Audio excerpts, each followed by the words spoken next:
ஓம் நம சிவாய். ஜெய் ஸ்ரீராம். ஸ்ரீராம தேவாய நமக. மீண்டும் மீண்டும் சொல்கிறோம், வாழ்கிறதுக்கு பணம் தேவை. எப்படி வாழணுமோ எல்லாருக்கும் எல்லாமே தெரியும். சரியா? என்ன பாவமாக இருக்குது, வகுத்தறிச்சலாக இருக்குது. நம்மளுக்கு இவங்க இதில் போகிறாங்க, இதில் மாட்டுவாங்கங்கிறது தெரியுது. அதை முன்னக்கூடி சொல்கிறோம். அதை அவங்க ஏற்றுக்கிறக்கூடிய மனநிலையில் இல்லைங்கும் போது நம்மளுக்கு வகுத்தறிச்சலாக இருக்குது.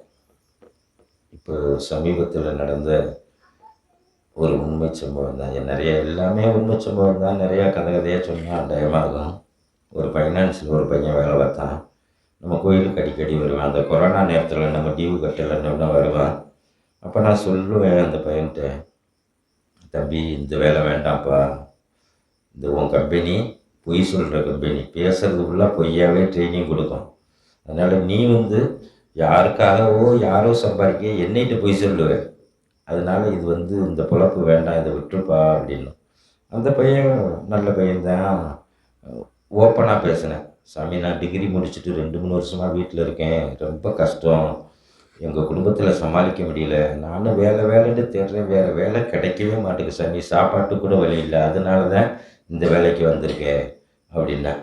அப்போ கூட நான் சொன்னேன், நீ 3 வேளை சாப்பாட்டுக்கு 1 வேளை சாப்பாட்டுட்டு பட்னியாக கூட கிடந்துரு, இந்த வேலை மட்டும் வேண்டாம். என்னப்பா நீ இப்படி சொல்கிற, உலகத்தில் வேலையாக இல்லை, அதுவும் படிச்சிருக்கேன், டிகிரி முடிச்சிருக்கேங்க, உலகத்தில் எவ்வளவோ வேலைகள் இருக்குது, அதை விட்டுட்டு இதை போய்கிட்டு நீ ஏப்பா அப்படி பண்ணிக்கிட்டு இருக்க, இது சரியில்லைப்பா அப்படின்ட்டு நாற்று நார்மலாக சொல்லிட்டோம்.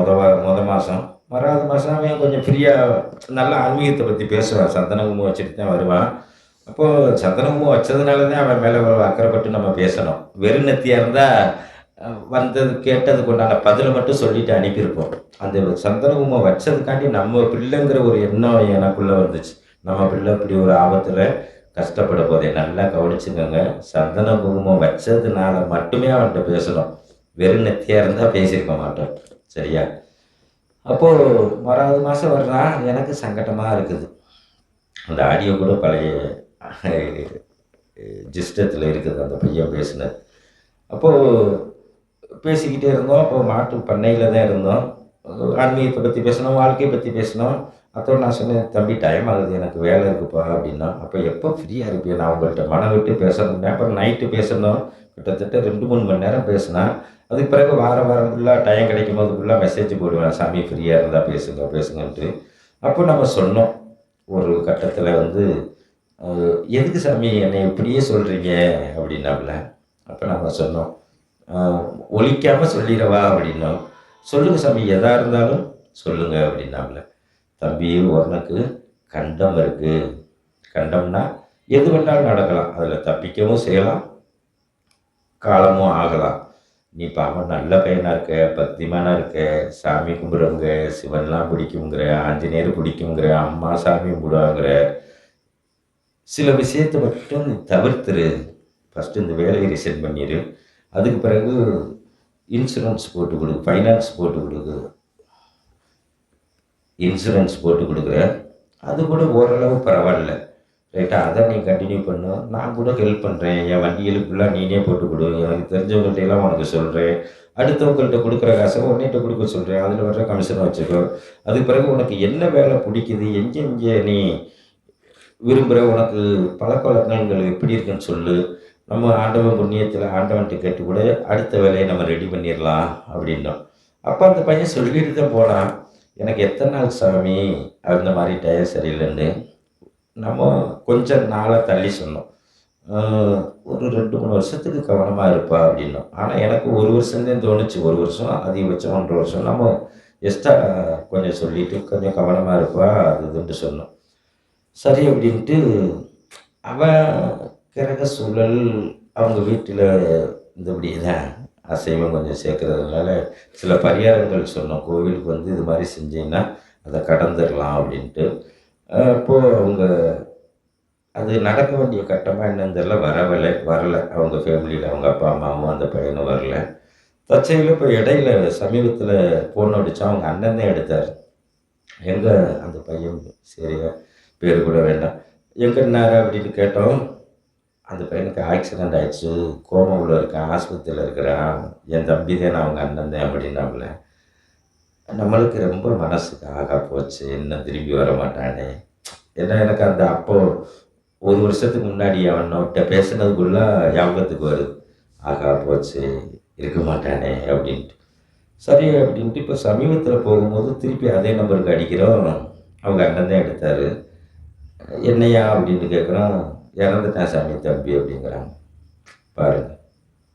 அப்போ நம்மளுக்கு மனசுக்கு சங்கடமாக இருக்குது.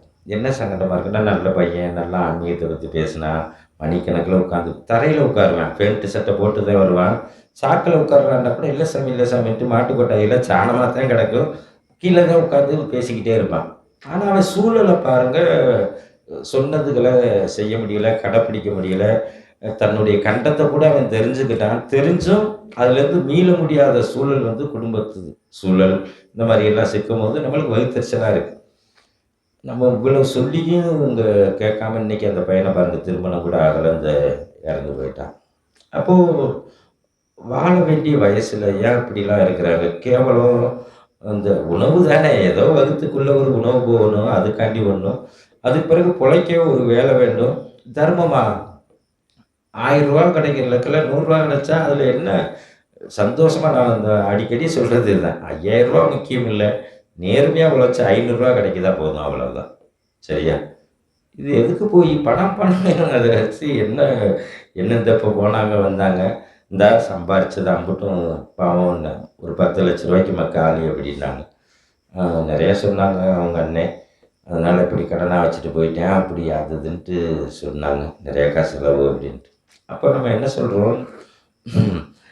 அந்த தவறாக சம்பாரித்து நம்ம வசலும் போய் வட்டியும் போய் மேற்கொண்டு அந்த ஆத்மாவும் பரிதவிச்சு தெரியும் போது நம்மளுக்கு சங்கடமாக இருக்குது. அதனால தான் நம்ம சொல்கிறோம், நீண்ட ஆயுள் வாழலாம், கண்டத்துலேருந்து தப்பிக்கலாம். அதுக்கு என்ன மனசை கட்டுப்பாட்டோட நிம்மதியாக இருந்து நிம்மதியாக வாழ்றதுக்கு உண்டான வழி, அவ்வளோதான். ரைட்டா? வேறு நம்ம என்னத்தை அள்ளி கொண்டு போக போகிறோம்? நம்ம எத்தனையோ கோடீஸ்வரனை பார்த்துருக்கோம், நம்ம முன்னோர்கள் கோடீஸ்வரர்களாக இருந்தவங்களையும் பார்த்துருக்கோம். என்னத்தை இருக்குது இந்த உலகத்தில்? ஒன்றுமே கிடையாது. இருக்கும் தொட்டிக்கு நிம்மதியாக சாப்பிட்டுட்டு தூங்கி எந்திரிக்கணும், மானத்தை மறைக்க ஒரு ஆடை வேணும், அவ்வளோதான். இதுக்கு உழைச்சா போதாதான்? ரைட்டுங்களாயா? சரியா என்னட்டு பாருங்கள். நம்ம சில பேர்கிட்ட சொன்னோம்னா அவங்க கேட்கவே மாட்டேங்காங்க, புரியவும் மாட்டேங்குது. அவங்க சைடு பார்க்கும்போது கொஞ்சோண்டு நியாயமாக தெரியுது. உலகத்தோட கான்ட்ராக்ட் வேலை தானே பார்க்குறாங்க, நானும் கான்ட்ராக்டு தானே பார்க்குறேன். அப்போ நான் இது மட்டும் தப்பான காசு, தப்பாக தான் செலவழியும்னு நீங்கள் சொல்கிறீங்களேண்டா, நம்ம என்ன செய்கிறது? சாமி சொல்லுது, இவன் தப்பாக இவ்வளோ பணம் வந்திருக்கு, இவ்வளோ காசு ஆஸ்பத்திரிக்கு போகணும், மேற்கொண்டு கஷ்டப்படணும் அப்படிங்கும்போது நம்ம என்ன செய்ய முடியும்? ரைட்டா?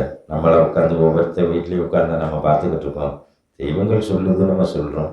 நம்ம சொல்கிறது பொய்யின்னு சொல்ல மாட்டேங்காங்க. ஆமாம், நாங்கள் அந்த வேலை தான் பார்க்குறேன், இவ்வளோ லஞ்சம் தான் வாங்கினேன் அப்படின்லாம் சொல்ல தெரிஞ்சுறாங்க.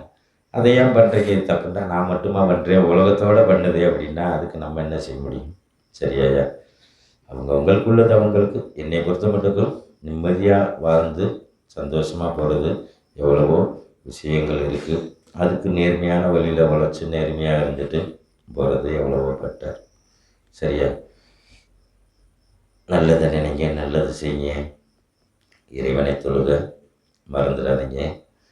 அனைத்துக்கும் காரணமாக இருப்பது இறைவன் தான். நீங்கள் என்றைக்கு முன்னாடி வந்து நின்றாலும் அவரை தான் தோண வைக்கணும். தோணுன்னா சொல்ல போகிறோம், தோணலையா அப்படின்னு சொல்ல போகிறோம். அதனால் நம்ம இறந்து இடுகாட்டுக்கு போனாலும் இறைவனுடைய கருணை இருந்தால் தான் அங்கேயும் நிம்மதியாக இருக்க முடியும். மேலோகத்துக்கு போனாலும் இறைவன் கருணை இருந்தால் தான் அங்கேயும் இடம் கிடைக்கும். அடுத்த பிறப்புண்டு ஒன்று இருக்குது, அதுக்கும் இறைவன் கருணை வச்சா தான் ஓரளவு நம்ம நினச்ச பிறப்பாவது கிடைக்கும். சரியா? அதனால் அதான் நம்ம ஆராய்ச்சி பார்த்துட்டு நம்ம சொல்கிறோம். இறைவனை தொழுக மறந்துடாதீங்க. அன்றாடம் இறைவன் நாமத்தை சொல்லுங்கள். இறைவனை வீட்டில் வச்சு முறையான வழிபாடு செய்யுங்க அப்படின்லாம் சொல்லிக்கிட்டு இருக்கோம். சரியா? இன்னும் நிறைய பேர் கேட்டாங்க, அடுத்து பார்த்துக்குருவோம், டைம் ஆகுது. ஓம் நம சிவாய. ஜெய் ஸ்ரீராம். ஸ்ரீராம தேவாய நமக.